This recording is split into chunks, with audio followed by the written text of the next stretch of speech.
India YouTube channel. This is Sarita Singh. आज के video lecture में हम जिस टॉपिक को डिस्कस कर रहे हैं वो है डायरेक्ट ऑब्जेक्ट और इनडायरेक्ट ऑब्जेक्ट। जब हम ये बात करते हैं कि वर्ब का ऑब्जेक्ट ये है या प्रीपोजिशन का ऑब्जेक्ट ये है, तो इसका मतलब क्या होता है। ऑब्जेक्ट हमेशा ही नाउन या प्रोनाउन होते हैं, क्योंकि नाउन और प्रोनाउन का काम ही होता है किसी भी सेंटेंस में सब्जेक्ट या ऑब्जेक्ट बनने का।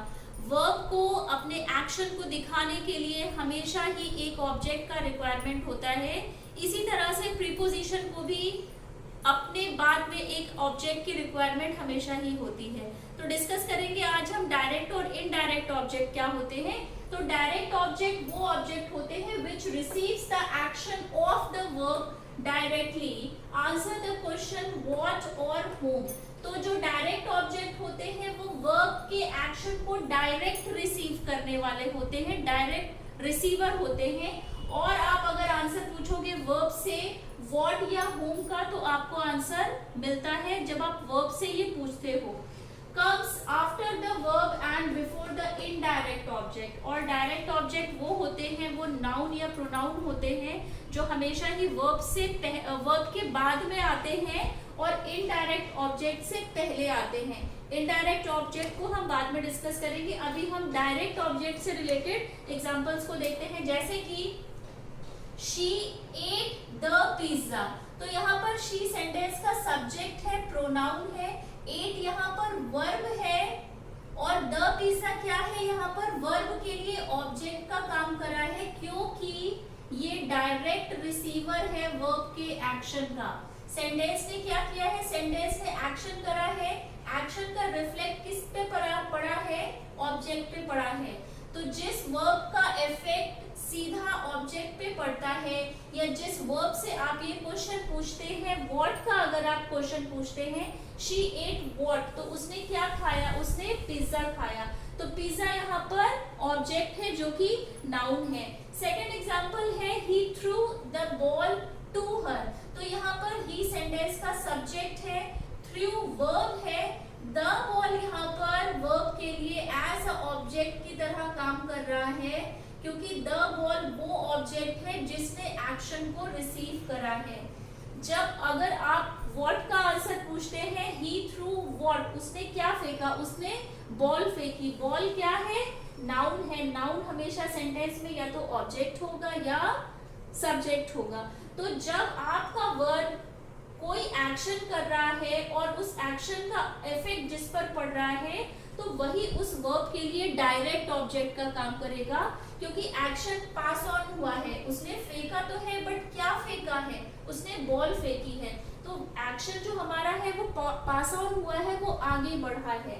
नेक्स्ट एग्जांपल है आई लव माई कैट। तो यहाँ पर आई प्रोनाउन है, सेंटेंस का सब्जेक्ट है, लव वर्ब है, माई यहाँ पर एडजेक्टिव है, क्योंकि कैट यहाँ पर नाउन है। नाउन को जो वर्ड डिफाइन करते हैं वो एडजेक्टिव होते हैं। तो अब अगर आप इस वर्ब से क्वेश्चन करोगे whom I love, अगर मैं प्यार कर रही हूँ तो मैं किसे प्यार कर रही हूँ, माई कैट। तो कैट यहाँ पर एज अ डायरेक्ट ऑब्जेक्ट की तरह आया है, क्योंकि इफेक्ट पड़ा है, जो वर्ब है उसका इफेक्ट पड़ा है कैट पर। मतलब वर्ब जो आगे बढ़ी है, जो आगे काम हुआ है, वो इफेक्ट किस पे पड़ा है, वो कैट पे पड़ा है। कैट यहाँ पर नाउन है, एज अ डायरेक्ट ऑब्जेक्ट की तरह आया है।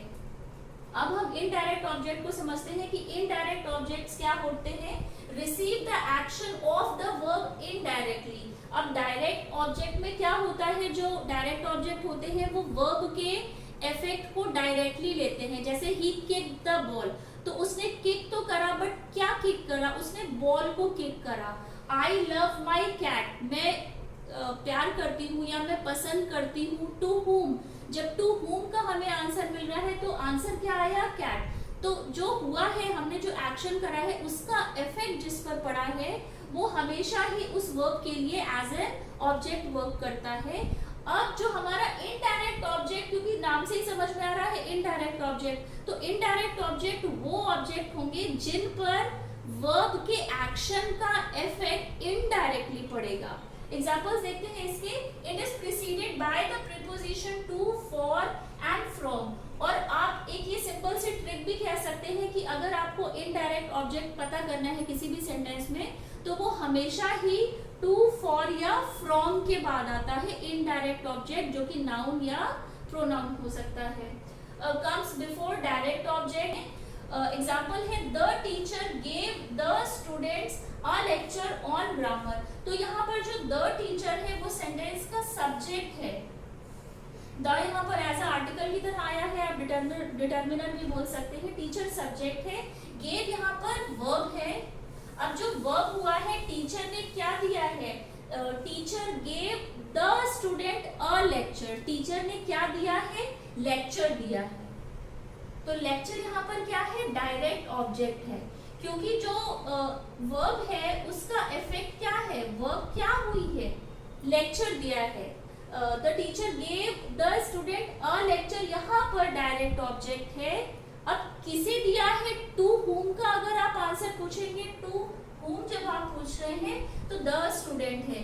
द स्टूडेंट यहाँ पर इनडायरेक्ट ऑब्जेक्ट की तरह आया है, क्योंकि इनडायरेक्टली असर पड़ा है। लेक्चर देने का काम एक डायरेक्ट ऑब्जेक्ट था, टीचर ने लेक्चर दिया। क्या दिया, जब आप क्या का आंसर वर्ब से पूछते हैं, gave what, a lecture.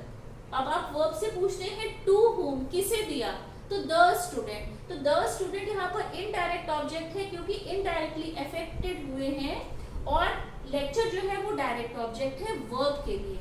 Next example है निशा बॉट अ पेन फॉर कोमल। तो निशा यहाँ पर सेंटेंस का सब्जेक्ट है, बॉट क्या है, वर्ब है, V3 फॉर्म है। निशा बॉट अ पेन फॉर कोमल, तो निशा ने क्या खरीदा है। जब आपको बॉट का आंसर मिला, बॉट वर्ब है, वर्ब से क्या एक्शन हुआ है, वर्ब ने क्या करा है, वर्ब हमें बता रहा है व्हाट, तो हमें व्हाट का आंसर मिल गया है कि खरीदा क्या है, पेन खरीदा है। तो पेन यहाँ पर डायरेक्ट ऑब्जेक्ट की तरह आया है, क्योंकि पहला काम उसने क्या करा है, पेन को खरीदा है।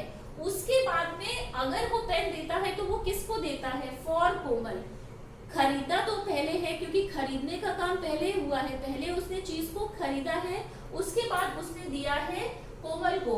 तो कोमल यहाँ पर इनडायरेक्ट ऑब्जेक्ट है, क्योंकि वर्ब का इफेक्ट डायरेक्टली इस पर नहीं पड़ा है। कोमल है नाउन, सेंटेंस में ऑब्जेक्ट एंड सब्जेक्ट हमेशा ही नाउन या प्रोनाउन होते हैं।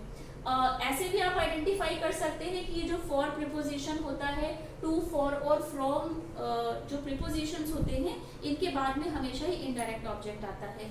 लास्ट एग्जांपल है Anita wouldn't tell me her secret recipe. तो अनीता यहाँ पर सेंटेंस की सब्जेक्ट है, वुडंट यहाँ पर नेगेटिव सेंटेंस है, वुडंट यहाँ पर ऑक्सिलरी वर्ब है, मॉडल ऑक्सिलरी वर्ब है, क्योंकि model auxiliary verbs helping verb की तरह आते हैं।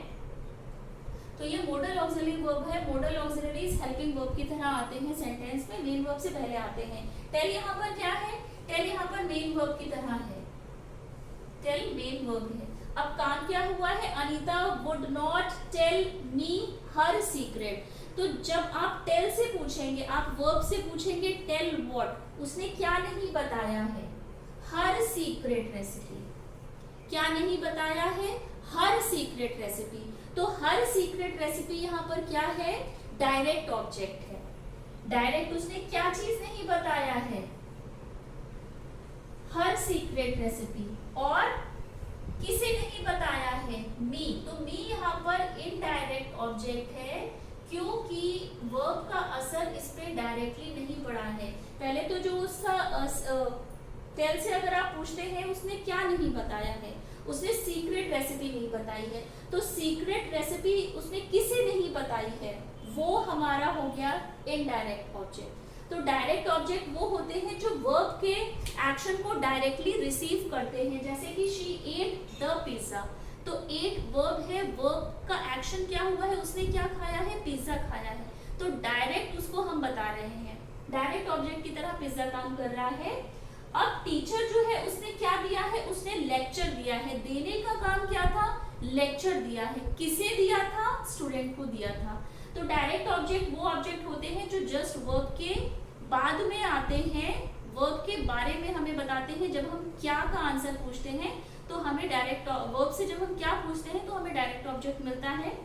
इनडायरेक्ट ऑब्जेक्ट वो होते हैं जो इनडायरेक्टली एक्शन को रिसीव करते हैं।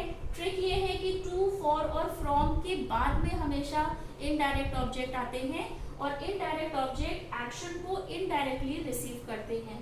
तो आज के वीडियो लेक्चर में हमने डायरेक्ट ऑब्जेक्ट और इनडायरेक्ट ऑब्जेक्ट को डिस्कस करा है। आई होप आपको आज का वीडियो लेक्चर पसंद आया होगा। टिल देन टेक केयर, मिलते हैं अपने नेक्स्ट वीडियो लेक्चर में।